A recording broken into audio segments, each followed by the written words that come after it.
चलो 28 मई पे जो पेपर हुआ था उसके डाउट्स फर्स्ट हम लोग देखेंगे, उसके बाद 29 के देखेंगे। 28 के 3 डाउट्स है। तो उसमें क्वेश्चन नंबर 15 क्या है, यहाँ पे एक ब्लैक बॉडी है, उसका टेम्परेचर है -73 और उसके अराउंड एक दूसरा बॉडी है, उसका टेम्परेचर है 27। तो हमें फाइंड आउट करना है कि ये जो 27 वाला बॉडी है इसका हीट लॉस का रेट क्या है, इसका हीट लॉस का रेट क्या है। कैसा फाइंड आउट करना है, नेट हीट ट्रांसफर पर unit area per unit time.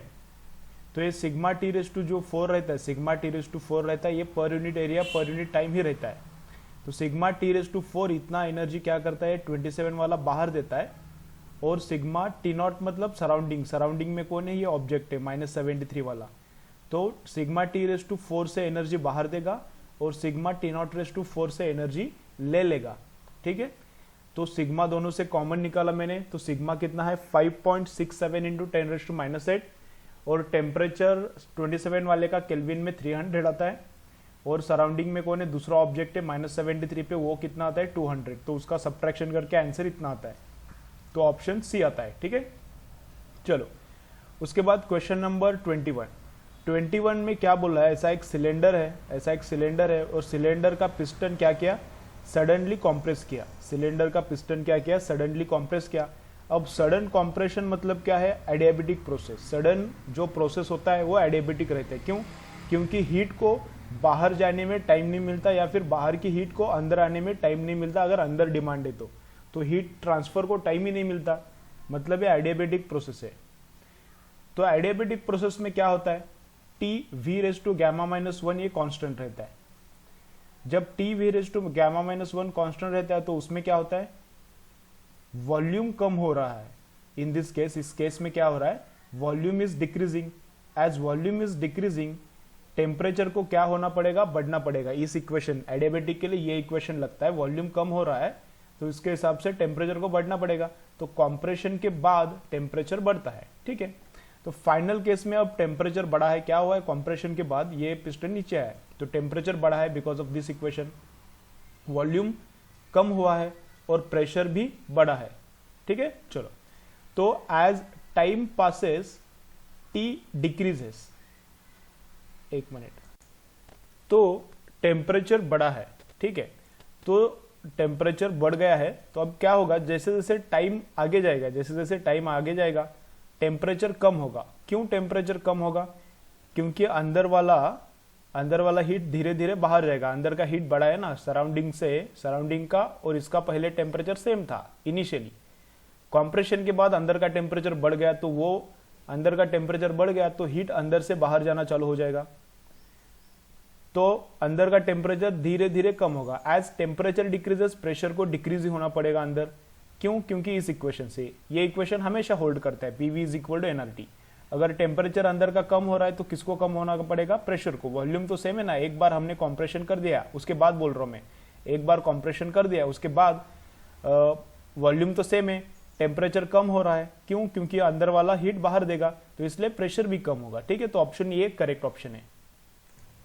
चलो उसके बाद क्वेश्चन नंबर 41 है। 41 है कार्नेट इंजन के रिलेटेड है।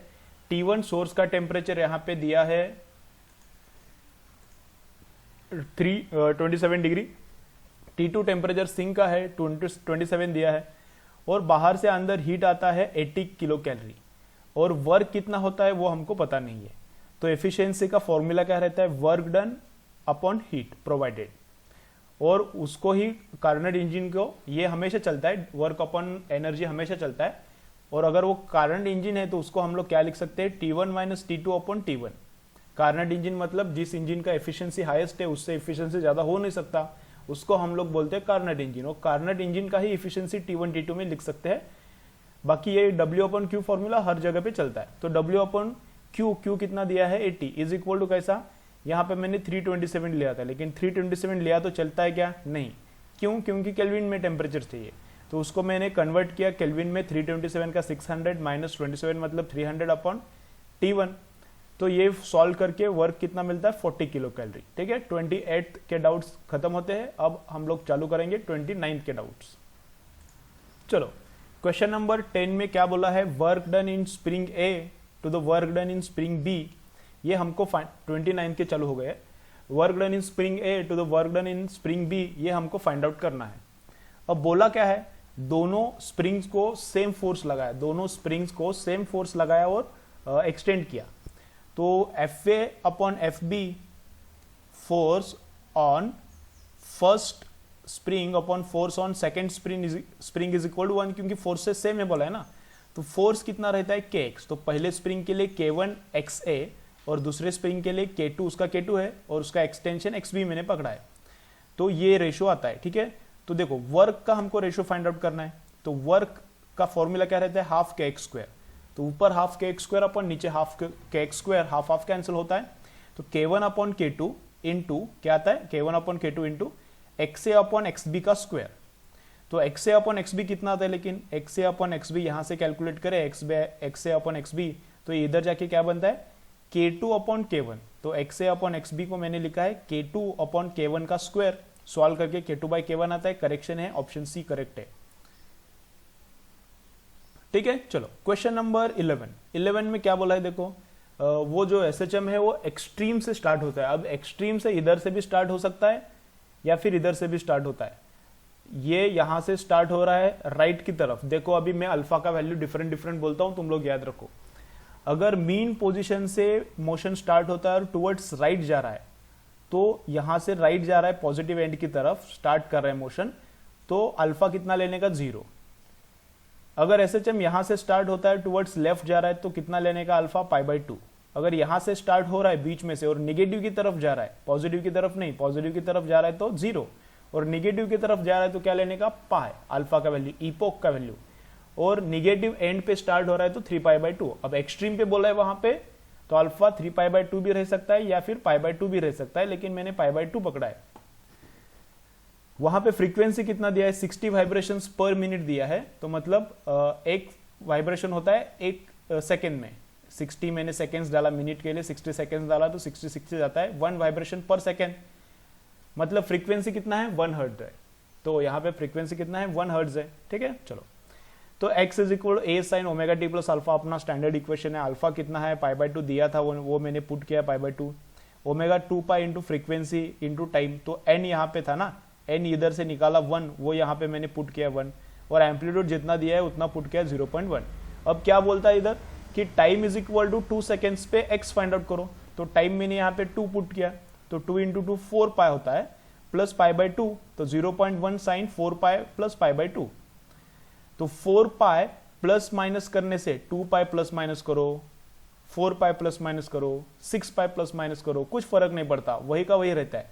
तो 0.1 एज इट इज, तो साइन 4π लिया नहीं लिया तो चलता है, तो साइन ऑफ कितना, π/2 ही लेने का, साइन ऑफ कितना, π/2 ही लेने का, तो साइन ऑफ π/2 कितना रहता है, 1, साइन ऑफ π/2 मतलब साइन 90। 4π ऐड किया, 2π ऐड किया, तो कुछ फर्क नहीं पड़ता, जो एंगल ऐड किया है उसका ही बस साइन ले लो, कौन से भी ट्रिग्नोमेट्रिक फंक्शन के लिए चलता है। अगर यहाँ पे tan 4π प्लस π/2 था, अगर यहाँ पर tan 4π प्लस π/2 रहता था, तो भी क्या लेने का, 4π को पकड़ने का ही नहीं, डायरेक्टली tan π/2 लेने का, कौन सा भी ट्रिग्नोमेट्रिक फंक्शन रहने दो। यहाँ पे 2π है, 4π है, 6π है, 8π है, इवन π है, तो उसको पकड़ा नहीं तो चलता है, डायरेक्टली साइन ऑफ वो जो एंगल है उसका ले लो, तो साइन π/2 1 है, कैलकुलेट करके आंसर 0.1 आता है। ठीक है, तुम लोग 3π/2 भी पकड़ के करो आंसर, तो यहाँ पे बस -0.1 आएगा, और माइनस ऑप्शन में नहीं है तो यही ऑप्शन लिखना पड़ेगा फाइनली 0.1। ठीक है, चलो क्वेश्चन नंबर 13। क्वेश्चन नंबर 13 में क्या बोला है, जब वेलोसिटी u1 है तब डिस्प्लेसमेंट x1 है। एसएचएम का जब वेलोसिटी u1 है तब डिस्प्लेसमेंट कितना है, x1 है।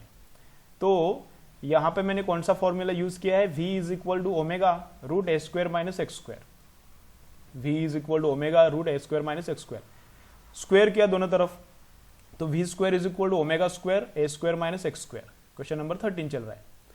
तो जब वेलोसिटी u1 था तब डिस्प्लेसमेंट x1 दोनों पुट किया, जब वेलोसिटी u2 बन गया तब डिस्प्लेसमेंट कितना बनता है, x2, वो भी दोनों पुट कर दिया, और दोनों को मैंने सब्ट्रैक्ट किया है, फर्स्ट और सेकेंड को मैंने सब्ट्रैक्ट किया, तो क्या आता है, u1 square minus u2 square left की तरफ और राइट की तरफ ओमेगा स्क्वायर ए स्क्वायर, और यहाँ पर omega square A square cancel होता है, ऊपर क्या बचता है फिर माइनस इधर का minus omega square x1 square minus omega square x1 square, और यहाँ नीचे क्या बचता है, माइनस करना है ना नीचे वाला, तो वो माइनस वो यहाँ का माइनस प्लस बनता है, तो ओमेगा स्क्वायर x2 स्क्वायर क्या आता है, ओमेगा स्क्वायर x2 स्क्वायर, नीचे वाला माइनस करना है ना, तो माइनस वाला वो माइनस और ये माइनस, तो दोनों मिलके प्लस बनता है। ठीक है, चलो तो उसको ही थोड़ा सिंप्लीफाई करके मैंने ऐसा लिखा है, देखो कैसा आता है, पॉज करके देखते जाओ, तुमको जब समझ में नहीं आता वीडियो पॉज करके देखते जाओ। तो ये ऐसा है।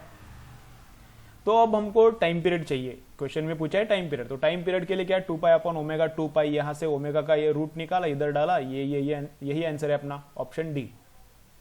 ठीक है, चलो नेक्स्ट क्वेश्चन देखते हैं फिर। चलो नेक्स्ट क्वेश्चन है क्वेश्चन नंबर 40। उसमें क्या दिया है, मास दिया है, एम्पलीट्यूड दिया है, टाइम पीरियड दिया है, और क्या बोला है वहां पे कुछ तो ऐसा बोला है कि x इज इक्वल टू 6.5, मतलब यहाँ का पॉइंट, ये यहाँ पे 13 है फुल एम्पलीट्यूड, ये यहाँ पे -13 है, तो यहाँ पे आएगा बीच में 6.5 और यहाँ पे आएगा बीच में -6.5। तो इधर वाला 6.5 से इधर वाले -6.5 तक जाने के लिए, इधर से इधर जाने के लिए कितना टाइम लगता है, ऐसा पूछा है। ठीक है, क्वेश्चन क्लियर, SHM है, और B से 6.5 डिस्प्लेसमेंट से -6.5 तक जाने के लिए कितना टाइम लगता है ये पूछा है। ठीक है, तो पूरा इधर जाने का उसके लिए कितना टाइम लगता है, T/4, पूरा इधर जाने का वापस इधर आने का इसके लिए टाइम लगता है T/2। तो इधर से सेंटर तक ही जाने का है, इधर से सेंटर तक ही जाने का है, उसके लिए टाइम T/8 नहीं लगता, उसके लिए टाइम T/8 नहीं लगता। ऐसा लगता है अपन को क्या कि 1/4 प्रोसेस को, इधर से इधर जाना मतलब 1/4 प्रोसेस, इसको T/4 लगता है, तो इधर से आधा जाने के लिए T/8 उसका आधा लगता होगा, लेकिन वैसा नहीं होता। शुरुआत में फास्ट जाता है, शुरुआत में ऑब्जेक्ट फास्ट जाता है इधर तक, इसके बाद स्लो होता है। तो यहां से यहां तक आने के लिए कितना टाइम लगता है, T/12 फास्ट होता है काम।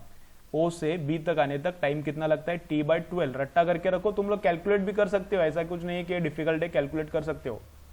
x is equal to a sine omega t पकड़ो, x is equal to a sine omega t पकड़ो, और डिस्प्लेसमेंट कितना है, एम्पलीट्यूड का आधा हो गया ना, B तक आया मतलब डिस्प्लेसमेंट कितना हुआ, एम्पलीट्यूड का आधा।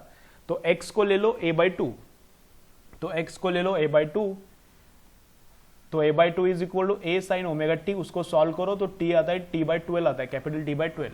तो यहां से आधे डिस्टेंस तक जाने के लिए टाइम लगता है T/12, और इसके आगे एंड तक जाने के लिए टाइम लगता है T/6, और T/6 और T/12 इनका एडिशन करके देखो बराबर T/4 आता है। तो O से A तक जाने के लिए T/4, O से B तक जाने के लिए T/12, और B से A तक जाने के लिए T/6। तो अपन को कहां से कहां जाना है, देखो अभी वापस मैं रिपीट करता हूं, O से B T/12, B से A T/6, उल्टा आ रहा है अभी, A से B उतना ही लगता है T/6, और B से O वापस उतना ही लगता है T/12। तो ये एक T/12 लगेगा, और यहां से यहां तक जाने के लिए और एक T/12 लगेगा। तो T/12 का 2 टाइम्स मतलब कितना, T/6 लगेगा। तो क्या है, T अपना 12 है अपॉन 6, तो 2 सेकेंड्स, आंसर आएगा 2 सेकेंड्स। 16 में क्या बोला है, क्वेश्चन नंबर 16 में पोटेंशियल एनर्जी और काइनेटिक एनर्जी सेम है, जब ये दोनों सेम है तब डिस्प्लेसमेंट और एम्पलीट्यूड का रेशियो निकाला, ऐसा बोला है। तो दोनों सेम मैंने यहाँ पे पकड़ा, ये है लेफ्ट वाला पोटेंशियल एनर्जी, ये राइट वाला है काइनेटिक, तो हाफ हाफ कैंसिल हो गया, m m omega omega cancel सब।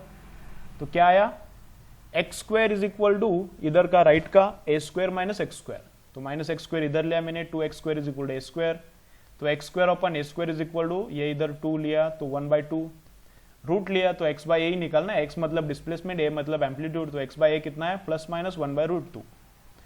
तो प्लस ऑप्शन में है तो प्लस लिखो, ऑप्शन ए। क्वेश्चन नंबर 18 देखो, काइनेटिक एनर्जी ऑक्सीजन और काइनेटिक एनर्जी हाइड्रोजन का कंपैरिजन करना है। अभी दोनों का टेम्परेचर सेम बोला है, क्या गाउटी क्वेश्चन था, दोनों का अगर टेम्परेचर सेम बोला है तो दोनों का काइनेटिक एनर्जी सेम ही आएगा। मॉलिक्यूल का काइनेटिक एनर्जी का, मॉलिक्यूल के काइनेटिक एनर्जी का फॉर्मूला क्या है, 3/2 kT। अब के बोल्ट्जमान कांस्टेंट है, टेम्परेचर भी सेम है बोल रहा है, तो सेम ही रहेगा ना, 1, तो रेशियो 1 आता है दोनों का सेम, ऑप्शन सी। 19 देखो, volume versus temperature graph draw किया है, P1 P2 दो प्रेशर से, और दोनों दोनों वक्त क्या है, सेम मोल से, वहां पे दिया इक्वेशन में मोल सेम दिया है, मास सेम दिया है या फिर मोल सेम ही दिया है, देखो क्या दिया है। तो PV is equal to mu RT। मैं क्या करता हूं, यहाँ पे वर्टिकल लाइन ड्रॉ करता हूं, तो वर्टिकल लाइन पे क्या सेम रहता है, टेम्परेचर सेम रहता है, वर्टिकल लाइन पे टेम्परेचर सेम रहता है। तो C का और A का, ये C और ये दोनों पॉइंट्स के लिए टेम्परेचर सेम है, लेकिन वॉल्यूम किसका बड़ा है, C का वॉल्यूम बड़ा है और A का वॉल्यूम छोटा है। C का वॉल्यूम बड़ा है, A का वॉल्यूम छोटा है। अब PV is equal to mu RT, PV is equal to mu RT। A और C दोनों के लिए, A और C दोनों के लिए क्या है, mu number of mole same है, R सेम है, वो तो हमेशा सेम ही रहता है, और T भी सेम है ना, वर्टिकल लाइन पे टेम्परेचर सेम है। तो पॉइंट A और पॉइंट C इन दोनों के लिए क्या है, टेम्परेचर सेम है। तो left right hand side at point A और एट पॉइंट C सेम है, म्यू RT सभी सेम है, तो A और C के लिए राइट हैंड साइड सेम है, तो लेफ्ट को भी सेम होना पड़ेगा। तो लेफ्ट को सेम होने के लिए क्या प्रॉब्लम, तो PV कांस्टेंट है, A और C इन दोनों पॉइंट्स के लिए PV कांस्टेंट है। तो C का वॉल्यूम बड़ा है, तो C के प्रेशर को छोटा होना पड़ेगा। C का वॉल्यूम बड़ा है, इसलिए C के प्रेशर को कम होना पड़ेगा, और A का वॉल्यूम छोटा है तो A के प्रेशर को बड़ा होना पड़ेगा। A मतलब कौन सा है, P1 प्रेशर है, और C मतलब कौन सा है, P2 प्रेशर है। तो P2 छोटा है, P1 बड़ा है, ठीक है। चलो नेक्स्ट है क्वेश्चन नंबर 20। क्या कुत्ता है कि, चलो तो नेक्स्ट क्वेश्चन, कुत्ता शांत हो गया है, अभी चालू करते हैं रिकॉर्डिंग। तो नेक्स्ट क्या है, क्वेश्चन नंबर 20 है। तो 20 में क्या है, ऐसा सिलेंडर है, सिलेंडर में एक पिस्टन है बीच में, ऊपर मास m का गैस है, नीचे मास 2m का गैस है, और सेम टेम्परेचर पे सब दोनों गैस, ऊपर का गैस नीचे का गैस सेम टेम्परेचर पे है। और बोला क्या है, ये पिस्टन क्या बोला है, हाँ, ये 2m वाला जो गैस है वो कितना वॉल्यूम, कितना फ्रैक्शनल वॉल्यूम ऑक्यूपाई करेगा। ये डबल मास 2m वाला जो गैस है वो कितना वॉल्यूम ऑक्यूपाई करेगा, ठीक है। तो इस गैस से इसका मास डबल है, वही है मॉलिक्यूलर वेट, सेम गैस है, तो इससे इसका मॉलिक्यूलर वेट डबल है, ठीक है, डबल नहीं सॉरी, मॉलिक्यूलर वेट सेम है, मास डबल है। तब इससे इसका मास डबल है तो नंबर ऑफ मोल्स भी क्या हो जाएंगे, अपने आप डबल। तो जितना नंबर ऑफ मोल्स रहता है उतना उसका वॉल्यूम रहता है। वॉल्यूम नंबर ऑफ मोल्स पे डिपेंड करता है, गैस में वॉल्यूम नंबर ऑफ मोल्स पे डिपेंड करता है। तो इससे इसका नंबर ऑफ मोल्स डबल है तो वॉल्यूम भी डबल रहेगा। तो ये अगर वॉल्यूम V कैप्चर करता है तो ये दूसरा वाला कितना वॉल्यूम कैप्चर करेगा, 2V। ये V कैप्चर करेगा वॉल्यूम, तो ये डबल वॉल्यूम कैप्चर करेगा 2V। तो टोटल वॉल्यूम कितना हो गया, 3V। यहाँ का V और यहाँ का 2V, तो टोटल सिलेंडर का वॉल्यूम कितना हो गया, 3V। तो फ्रैक्शनल वॉल्यूम कितना, एक मिनट, तो फ्रैक्शनल वॉल्यूम कितना ऑक्यूपाई किया, मैंने यहाँ पे थोड़ा उल्टा किया है। क्या बोला, इसने वॉल्यूम ऑक्यूपाई किया, V बोला था मैंने, लेकिन यहाँ पे मैंने नीचे क्या पकड़ा है, इसने वॉल्यूम ऑक्यूपाई किया V/3। तो ये कितना वॉल्यूम ऑक्यूपाई करेगा, 2V/3। तो V/3 और उसका डबल 2V/3 दोनों मिलके बराबर कितना होता है, टोटल वॉल्यूम V होता है।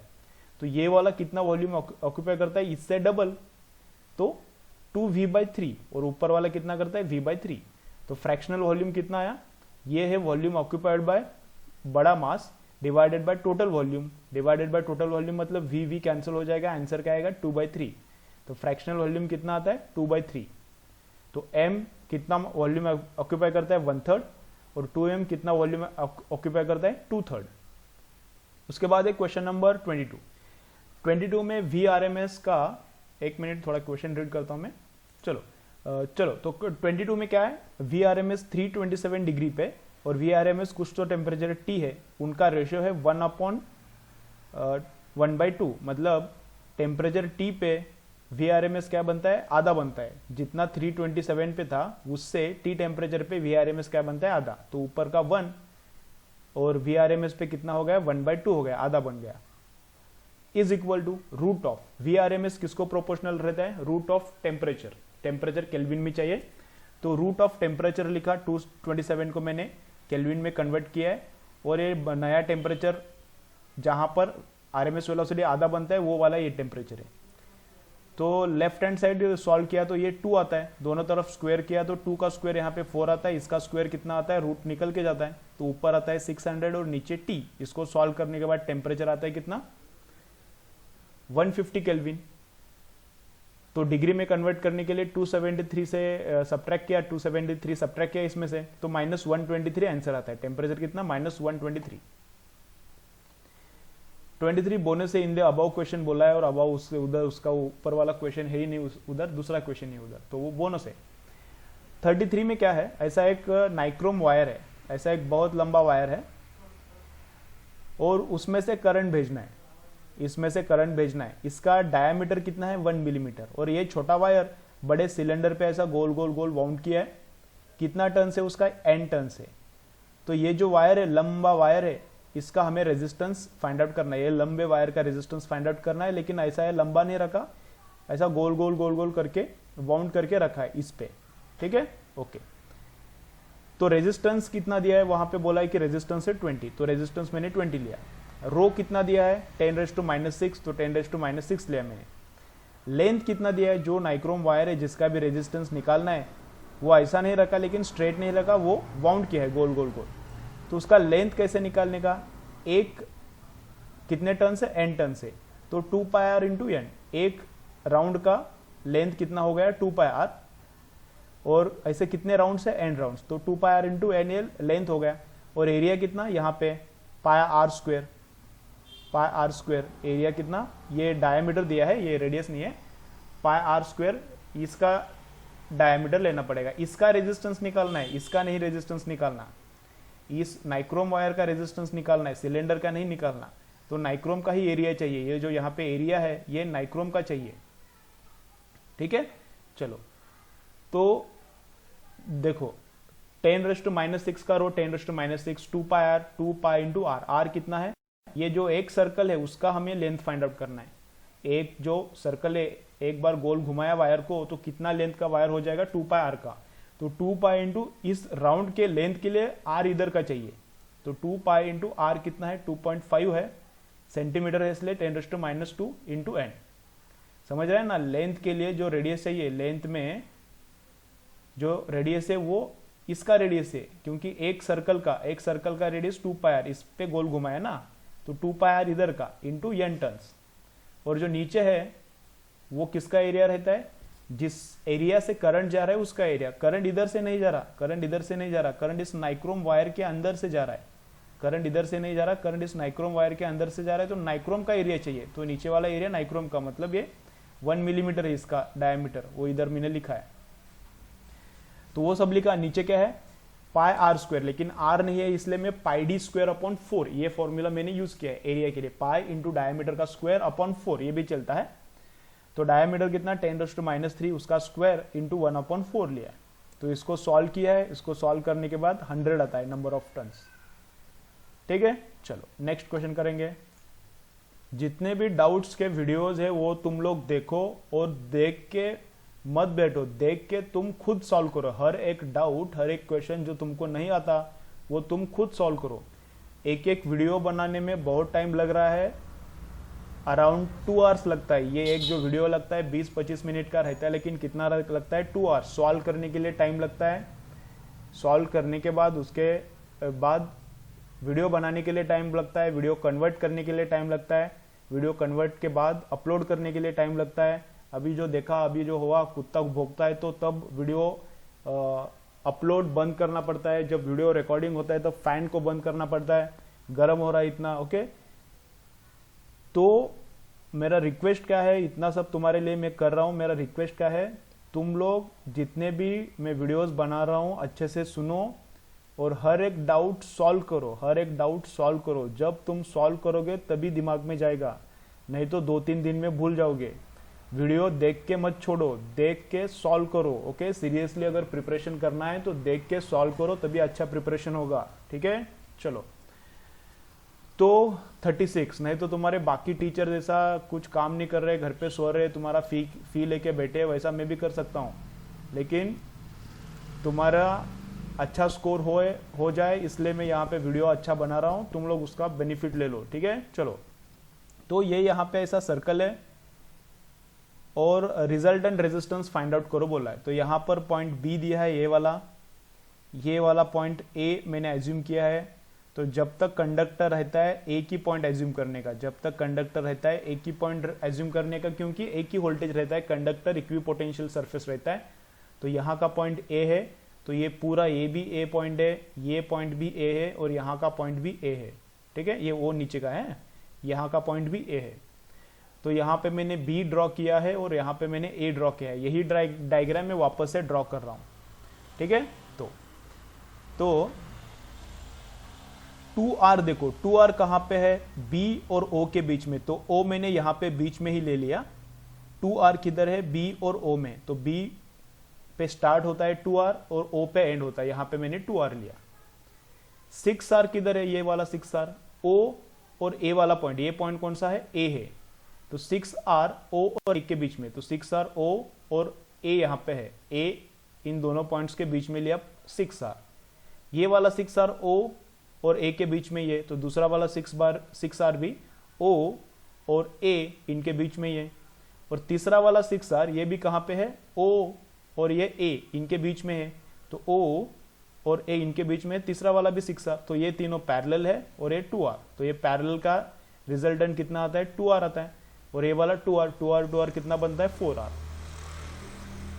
ठीक है। चलो, क्वेश्चन नंबर 37 का भी मैंने रिजल्टेंट डायग्राम वहां पे निकाला है, तो थोड़ा इसको क्या हो गया, 1 मिनट, तो इसको थोड़ा मैं साइज कम करता हूं।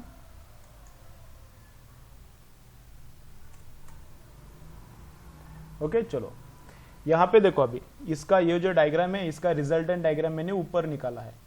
तो देखो, D पॉइंट यहां पे ड्रॉ किया मैंने, C पॉइंट यहां पे ड्रॉ किया, D इधर है, C इधर है। D और C के बीच में क्या है, D और C के बीच में बैटरी है, तो मैंने बैटरी ड्रॉ किया। बैटरी का पॉजिटिव किधर है, D की तरफ है, और निगेटिव किधर है, C की तरफ। तो बैटरी का पॉजिटिव D की तरफ, बैटरी का निगेटिव C की तरफ, ठीक है, नो प्रॉब्लम। चलो, ये वाला लाइन देखो, अभी DBC वाला लाइन, DBC वाला लाइन में कितने रेजिस्टेंसेस है, 555, और DBC लाइन क्या है, D पे स्टार्ट होता है, C पे एंड होता है। तो यहाँ पे मैंने एक लाइन किया, D से स्टार्ट होता है, B और C, DBC लाइन, ये वाला है DBC लाइन। यहाँ 2 रेजिस्टेंसेस के बाद B है, D के बाद 2 रेजिस्टेंसेस है, उसके बाद B, D के बाद 2 रेजिस्टेंसेस है, उसके बाद B। ये पॉइंट D है, तो ये भी D ही रहता है, जब तक कंडक्टर रहता है तो सेम ही पॉइंट रहता है, क्योंकि सेम ही पोटेंशियल पकड़ने का, पोटेंशियल चेंज नहीं होता। तो ये वाला लाइन देखो, DAC वाला लाइन, D के बाद एक रेजिस्टेंस, उसके बाद A, फिर C, D के बाद एक रेजिस्टेंस, उसके बाद A, फिर 2 रेजिस्टेंस, फिर C। तो यही डायग्राम, इसी डायग्राम को मैंने यहां पे रीड्रॉ किया है, ठीक है। तो अभी ये और एक बार मैंने नीचे डायग्राम ड्रॉ किया, यहां पे मैंने सॉल्व किया। अब थोड़ा उसको जूम करेंगे, ओके। देखो, अब देखो, ये ऊपर वाला लाइन और ये नीचे वाला लाइन सेम है, 555 रेजिस्टेंस, यहां पर भी 555 रेजिस्टेंस, तो दोनों क्या है, सेम है। तो क्या है, ऊपर वाली लाइन में और नीचे वाली लाइन में करंट तो सेम जाएगा, तो करंट का फॉर्मूला क्या है, V/R। तो V पोटेंशियल कितना दिया है, इस लाइन को कितना पोटेंशियल मिला, ये 2 वोल्ट पूरा का पूरा मिला, पैरेलल है, तो इस लाइन को और ऊपर वाली लाइन को पोटेंशियल डिफरेंस क्या है, सेम है। तो पोटेंशियल डिफरेंस कितना मिला इस लाइन को, 2 divided by resistance, V/R। Resistance कितना है, 555, तो 15, तो 2/15, इधर भी करंट, ऊपर भी करंट, कितना, 2/15। अब इस पॉइंट का पोटेंशियल में VD पकड़ता हूं, तो इस पॉइंट का भी पोटेंशियल VD आता है, क्योंकि कंडक्टर पे पोटेंशियल चेंज नहीं होता, और इस पॉइंट का भी पोटेंशियल VD आता है। तो VA का पोटेंशियल कैसे निकालेंगे हम लोग, VA का पोटेंशियल D का जितना है उसमें से ये रेजिस्टेंस कुछ तो खा लेगा, VA का पोटेंशियल कैसे निकालेंगे, D का पोटेंशियल माइनस ये रेजिस्टेंस कुछ तो खाएगा, तो V पोटेंशियल D का, यहाँ पोटेंशियल D का, उसमें से ये कुछ तो खाएगा। ये रेजिस्टेंस कितना खाता है, I इंटू आर, तो I कितना है 2/15 और ये R कितना है 5, तो ये आया VA का पोटेंशियल। थोड़ा सिंप्लीफाई करके यहाँ पे लिखा है मैंने। B का पोटेंशियल कितना आएगा, जो भी VD का पोटेंशियल है, D का पोटेंशियल है, उसमें से ये दो रेजिस्टेंस खा लेंगे, जो बचाए B को मिलेगा। तो B का पोटेंशियल कितना, D माइनस IR, ये दोनों मिलके कितने खाते हैं, दोनों में करंट कितना है 2/15 इंटू R, दोनों का रेजिस्टेंस कितना है, इसका 5 और इसका 5, तो कितना 10। तो VD माइनस IR, VD यहां पे था, उसमें से ये दोनों ने थोड़ा थोड़ा खाया, तो B को कितना में B को कितना मिला, VD माइनस IR। तो इसको भी सिंप्लीफाई किया, वापस VA माइनस VB किया, ये वाला VA है, ये वाला VB है, इनको सब्ट्रैक्शन किया, तो आंसर क्या आता है 2/3, तो ऑप्शन सी आता है। ठीक है, चलो तो फाइनल अभी दो तीन क्वेश्चंस बचे। क्वेश्चन नंबर 40 में क्या है, यहां से 4 एम्पियर करंट जा रहा है, यहाँ पे बैटरी है 220 का और हीट प्रोड्यूस्ड फाइंड आउट करो बोला है, कैलोरी में करना है। तो कौन सा फॉर्मूला यूज किया है मैंने, I V into t, I square R भी चलता है लेकिन आर दिया नहीं है। I V T, I दिया है 4, V दिया है 220, कितने टाइम के लिए 4.2 मिनट्स के लिए, तो सेकेंड्स में कन्वर्ट के लिए इंटू 60, ये आंसर आता है जूल्स में। तो इसको कैलोरी में कन्वर्ट करने के लिए 4.2 से डिवाइड करना पड़ता है, तो इतना आंसर आता है। ठीक है, ऑप्शन ये आंसर आता है। उसके बाद क्वेश्चन नंबर 44 है, उसमें थोड़ा गलती है, ऑप्शन में माइनस है, यहाँ पे ऑप्शन डी करेक्ट दिया है, ऑप्शन में यहाँ पे माइनस है, माइनस नहीं चाहिए, यहाँ पे प्लस चाहिए, तो इसमें कौन सा भी ऑप्शन करेक्ट नहीं है। डी ऑप्शन में एक प्रॉब्लम था, यहाँ पे माइनस की जगह प्लस रहता तो वो बराबर था, लेकिन वो वहाँ पे माइनस है तो गलत है वो भी, तो बोनस आएगा ये। ठीक है, एक बार मैं एक्सप्लेन करता हूँ फिर भी, जिनको पता नहीं है उनको। तो कैसा गया है, A C D E A, इस लूप के लिए किरचॉफ का सेकेंड इक्वेशन अप्लाई करना है। तो वो 40 और 1 के लिए मैंने ऐड करके लिखा है, और यहाँ पे 1 और 20 था उसको भी ऐड करके 21 लिखा है। तो हम लोग राइट की तरफ जा रहे हैं और करंट लेफ्ट की तरफ आ रहा है, तो IR क्या रहेगा, माइनस। ऑपोजिट डायरेक्शन के लिए IR क्या रहता है, माइनस। तो 41 इंटू I3 प्लस। बैटरी के लिए कैसा है, sign of second terminal, tracing करते वक्त पहले पॉजिटिव लगता है, बाद में निगेटिव, तो बाद में जो लगता है उसका साइन, बाद में लगता है निगेटिव, तो -45 प्लस। हम लोग नीचे जा रहे हैं C से D, और करंट कैसा आ रहा है, ऊपर, ऑपोजिट डायरेक्शन है, इसलिए अगेन प्लस IR, तो I2 है R21, और यहां से इधर जाते वक्त ये वाला बैटरी है 80, तो बाद में क्या लगता है, पॉजिटिव टर्मिनल लगता है। जो बाद में टर्मिनल लगता है उसका साइन देने का, जो टर्मिनल बाद में लगता है उसका साइन देने का, तो क्या प्लस, तो इज इक्वल टू 0। ठीक है, वीडियो देखने के बाद डाउट्स, सब डाउट्स एक बार खुद सॉल्व करो, फाइनल आंसर तक आता है, इजी है, ये क्या मैं सॉल्व करूंगा, क्यों सॉल्व करूंगा, सॉल्व करने से टाइम पास होगा, कुछ टाइम पास नहीं होगा, सॉल्व करोगे तो ही मार्क्स बढ़ेगा। सॉल्व करो, हर एक क्वेश्चन सॉल्व करो, जो भी मिस्टेक हुआ है हर एक क्वेश्चन सॉल्व करो, तो ही नेक्स्ट एग्जाम में स्कोर बढ़ने वाला है। ठीक है, चलो।